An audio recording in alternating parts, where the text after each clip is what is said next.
Hello, good day. Graham Wallace here, Belly Up Sports Blue Jays beat writer, joined today by Peter Van Seventer. We did a video about a month ago talking about the home run derby, kind of calculating the different odds and things like that. That was a lot of fun. So, Peter, thanks for joining me again here today. Yeah, no, that was a lot of fun for the home run derby. I'm disappointed in myself for that. I went with the favorite, and I knew I shouldn't have right away. Ohtani was too big of a favorite, and he just did not pull through in the end. And honestly, Pete Alonso, good for him. It seemed like he really enjoys the home run derby, and I hope he continues to do it. Yeah, he's definitely a gamer. And give yourself some credit, Pete. You did say one of the big dogs would fall in the first round, and Ohtani sure did. That was quite a battle and a pretty fun night and fun all-star week for sure. So Yeah, thanks for doing that. And thanks again for being with me. We want to talk a little bit about where teams sit after the trade deadline. The dust has kind of settled after a crazy trade deadline day last Friday. Obviously, Dodgers made the biggest headlines with the landing of Max Scherzer and Trey Turner. A lot of people, including myself, think, well, they must be the favorites now. Are they? So I was looking at the odds, and right now, just on Bovada, they're the favorite they're plus 300 favorites. So if you put $10, you would win 30. Now, what I found interesting about that specifically was the fact that in the MLB standings right now, in the NL West, the Giants aren't any slouches. Like everyone in the beginning of the year was saying, okay, maybe they're a little lucky. Are they really legit?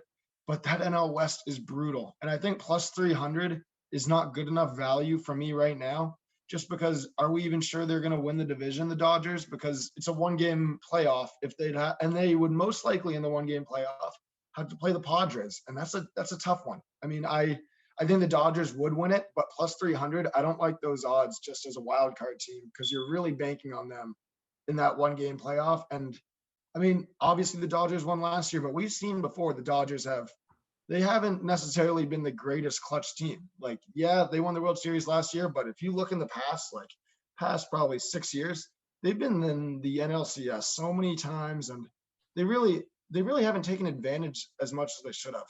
Like they've been in the World Series, I want to say 3 times in the last 6 years. I might be wrong on that, but they went 1 and 2. I don't know. Like I think that the odds at plus 300 are just not good enough if they're going to be in that potential wild card game, especially a wild card game versus a rival like the Padres. I think that's just very tough for them. Yeah, I'm glad you brought up the Giants. So you're right about the World Series, by the way. They lost to both the Astros and the Red Sox in 2017 and 18. So you're definitely right about that. I'm glad you brought up the Giants because, like you said, they've been leading that division for most of the season. They're currently leading it, and they were quiet for most of the trade deadline up until right near the 4 o'clock when the deadline was the deadline when they landed Chris Bryant. In my opinion, the best position player available. This definitely makes their team better. You kind of touched on it a little bit already. They have a good odds to win the National League West. How about go all the way and win the World Series? Just how real can this team be, in your opinion? For the Giants, you're saying right now? Yeah. For the Giants, so I really like their odds. I mean, they're at plus 900, meaning again 10 to win 90. So, and in the NL West, I really think whoever wins the NL West is going to end up, whoever wins the NL West, I strongly believe will be in the World Series. I really think that the NL West winner is just the best team in the NL. I really believe that the Giants, just the trade deadline was not active as much until the very end, as you said, but Chris Bryant is a World Series winner. He's been in the league a while now. I think that was a perfect move for them. And I think that this could be the Giants' year. Yeah, that's fair. I think a lot of people are trying to gauge just how real the Giants are. I really like their manager, Gabe Kapler, and it seems like it's a tremendous value at the plus 900, like you were saying. Now, I'd like to go over to the American League. The Houston Astros, they didn't do a ton at the deadline, but they did add to their bullpen, which was their biggest area of need. I think a lot of people, myself included, look at them as probably the strength of the American League. What about you? I think the Astros are probably the favorite in the AL right now. It kind of disappoints me a little bit because I really thought the Red Sox were going to do more moves to help out, just widen that gap, or not widen that gap, sorry, close that gap between them and the Astros. Yeah. And I think the Astros just have better pitching. As you said, they added to their bullpen. The AL East is kind of brutal right now. It's very close between the Rays and the Red Sox, and who knows, maybe the Yankees can sneak up. But I Well, really my Blue think Jays. maybe your Blue Jays. I guess. I mean, they're not too far behind, I guess, realistically. But I really don't like that. I just don't think that yes, I think the Astros had a perfect opportunity in the AL West to kind of just take the division from the A's, just continue to get that division, get home field throughout the playoffs and whatnot. And obviously we've seen them before. Like, you can critique them all you want about the trash can stuff and the allegations of cheating, and that's fine. But even last year when they Yeah, were, I'm pretty sure obviously it was an expanded playoffs, so it changed a lot. But last year they were one of the lower seeds in the playoffs. I don't think they had a winning record in the regular season. you're They made correct. the playoffs still, and they almost, I know they were down 3-0 to the Rays, and then they lost 4-3, correct? They did, yeah. So they won three in a So row, and it made it a nail biter. ALCS Game 7. So and they have their pedigree. They've been there before. yep. They've honestly been in the playoffs quite a while. I'm pretty sure in the last, since they won the World Series versus the Dodgers, so that would be, I'm pretty sure, yeah, the last 4 years they've been in the ALCS every year, and yeah, World Series, they've been obviously the Red Sox magical year was just with all that hitting and Mookie Betts, just they couldn't deal with that. But the Astros they're perennial winners. I really think that they have the team that can do it again this year. But Yeah, I I don't think like their value as much at plus 450. okay. I think a lot of us are not really ready, kind of emotionally or as fans of the game to see them back in the World Series, but we'll have to stay tuned. I think one of their biggest obstacles, or one of the teams that they're probably going to have to take out, is the White Sox. They did a great job adding to their bullpen. Craig Kimbrell, also Ryan Tepera. I think they're going to be a really tough team to come back against in the later stages of the game. They haven't really been a great team for a long time. They're kind of new to the contender status, kind of freshly last year. Do you Right. think they could make some noise come October? I think they could. I mean, they really added a lot to their bullpen, as you said, and that was a weak point for them. One of my buddies, I always see them tweeting about the White Sox, and I mean, they seem pretty happy as of late, and they are the best team in Chicago right now, clearly. Yeah, They've been there. Last year they were in the playoffs. Obviously didn't go their way, but I mean, maybe you just need that postseason, you need that postseason hiccup to kind of get you motivated for the next year. Be like, okay, we're here. We're gonna do it this time. We've been here before. Let's just kind of get over that hump. I think the White Sox right now, I'm looking at plus 550 as their odds to win the World Series. I like those odds. Tony La Russa, as much as, I mean, he's obviously a little bit past his prime, but he's a great manager. I think that he's been there before, and I think this would be perfect for the White Sox. I really hope, if my beloved Red Sox can't do it, I really hope the White Sox do, because they just seem like such a lovable team. I mean, I really like watching Jose Abreu. He's really fun to watch. They have great players all around. Yeah, I really like the White Sox at plus 550. well, they got a boost too with the return of Eloy Jimenez, the left fielder. He looks like just a great player out there, and they could be getting Robert back as well, Yeah, which would be a really big boost to their team as well. Tim Anderson's also so much fun to watch. He's one of the most fun players in baseball right Yeah, now, I he's think. just an exciting guy. Yeah, I love the way he plays the game, and it's okay to toss your bat. I think we kind of started realizing that a couple years ago when they kind of got things going with the Royals there. But we'll have to keep our eyes on them. I have a soft spot on my team for the South Sider as well.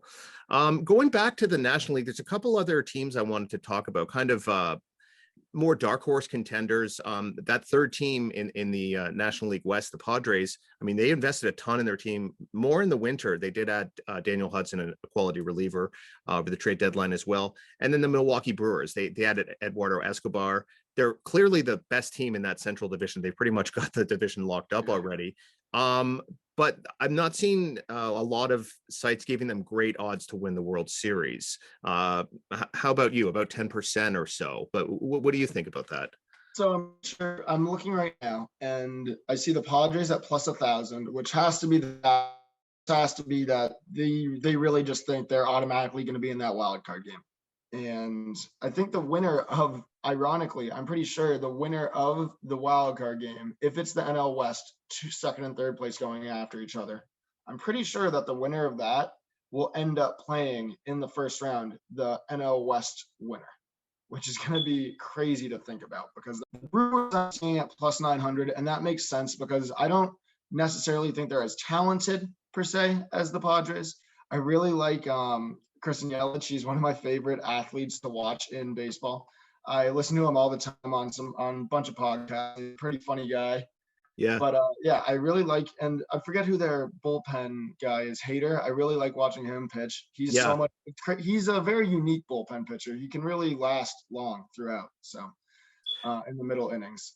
Yeah, you sometimes see Craig Counsell bring him out and say if the starter struggles maybe in the 4th or 5th inning, but those might be the more high leverage situations rather than the 7th or 8th or whatever like that. So Milwaukee, tremendous starting pitching. They've been starting to get some better hitting lately, so that's going to certainly be something to keep our eyes on. One more switch back to the American League. There's a few other teams I haven't talked quite about yet. When we're talking about Houston, you kind of made it seem like they had a division wrapped up, but I really liked what the A's did at the deadline. They brought in Starling Marte and a couple more unheralded guys like Josh Harrison and Yan Gomes, also Andrew Chafin, the reliever. I really think they could maybe make some hay in this division. I don't think they're as good as the Astros. Their run differential's much worse, but there's something about this team. They've got a lot of heart, and I really think they're going to be a tough out. What about you? I like the A's. I mean, I love Moneyball. I love everything about the A's. They're just a fun. I mean, they're one of the most fun teams in baseball, and it's so devastating. I don't know where they're at with those rumors of them moving to Vegas still, but those are tough rumors to see because obviously the city of Oakland, they love them. I mean, the A's are Oakland, and it's just sad if they leave. But yeah, no, you're not wrong. I think they're 4 games back of the Astros. I guess maybe I'm being a little premature saying the Astros have this division wrapped up. Fair enough. Okay, I think we've gotten to the long shots part of our program here. There's other fringe contenders in the American League. We touched on them briefly before, kind of Yankees, Blue Jays. I guess you could put the Mariners in that mix. And then the rest, the American League East that we haven't talked a ton about, the Rays and the Red Sox. Do you see much value with any of these ball clubs? I mean, I think the best value would either be, and this isn't just a homer pick, just because they have the bats to do it. I mean, and if Chris Sale comes back and he comes back even a little bit like himself, I think that the Red Sox have the bats to compete with anyone in the league. The Red Sox system, I think, is a lot better than people, including myself, thought. You got Tristan Casas over in Japan making some noise for the American baseball team.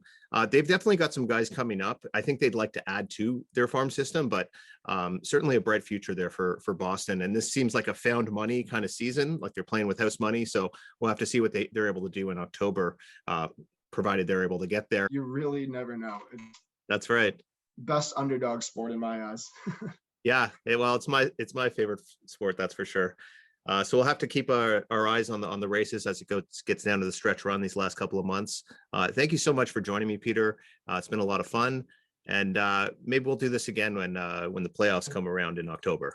Yeah, hopefully my predictions. Hopefully they're not too bad. But if I had to take 2, I would definitely take the Mets at plus 1100, and I really like the Red Sox at plus 1100. Just 2 value picks, just for fun. Okay, you heard it here first. Go yell at him on Twitter if your bets fall apart. No, I'm just kidding. No, you can. So much okay, he's game. Well, thanks so much for providing your expertise. You know a lot more about this stuff than I do, so it's always fun to do these breakdowns with you. No, this is a lot of fun, Graham. Thanks for having me again. Okay, you bet.